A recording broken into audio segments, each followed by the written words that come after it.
भूत की कहानी इन हिंदी। एक बार की बात है, एक गांव में बहुत खुशहाली थी और वहां पर लोग बहुत ही चैन हो आराम से रहते थे। लेकिन वहां पर दूध बेचने वालों को ही नहीं था, वहां के लोगों को दुख की बहुत समस्या होती थी, जिसकी वजह से वह पड़ोस के गांव से बहुत ही महंगे दामों में दूध खरीद कर लाते थे। इस गांव में एक बुद्धि अम्मा रहती थी, वह पूरे घर में अकेली ही रहती थी। वहां पर एक लड़का तो है और बुद्धि अम्मा से कहता है, मुझे पहचाना? बुद्धि अम्मा कहती है, नहीं बेटा, मैं तुम्हें नहीं पहचाना। यह सुनकर वह कहता है, मैं गगन हूँ, तुम्हारी बहन का पोता। यह सुनकर बुद्धि अम्मा कहती है, तो फिर बेटा बाहर क्यों खड़े हो, जल्दी से अंदर आओ।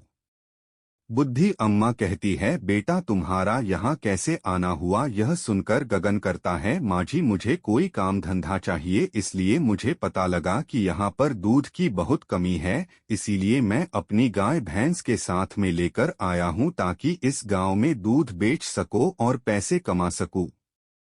यह सुनकर बुद्धि अम्मा कहती है, अरे बेटा, तो तुमने बहुत अच्छा किया। वैसे भी इसका वालों को दूध की वजह से बहुत ही परेशानी उठानी पड़ती है। अच्छा हुआ तुमने यह दूध का काम शुरू किया और गाय भैंसों को साथ में ही लेकर आ गए। जब बुढ़िया माँ सो जाती है तो गगन अपने रूम में जाता है और भूत बन जाता है, क्योंकि गगन एक भूत था।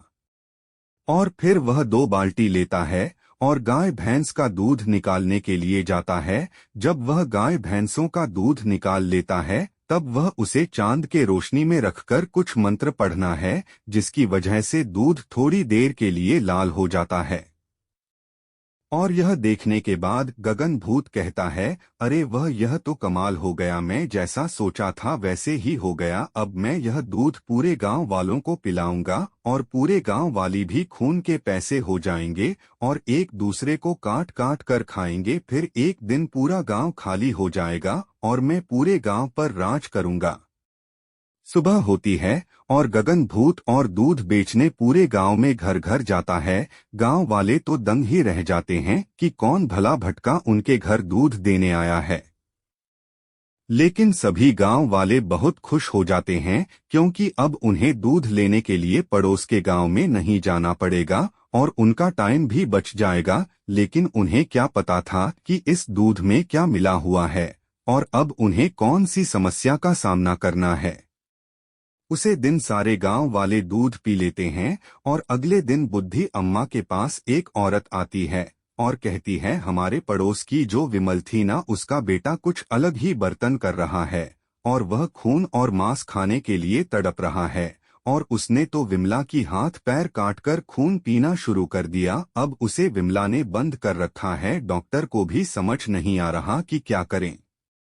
यह सुनकर बुद्धि अम्मा कहती है कि यह क्या हुआ, हमारे गांव को क्या हुआ और हमारे गांव को कोई किसी की नजर तो नहीं लग गई। लेकिन बुद्धि अम्मा को क्या पता था कि यह सब कुछ हो रहा है गगन भूत की वजह से हो रहा है, क्योंकि बुद्धि अम्मा को पता ही नहीं था कि गगन भूत है।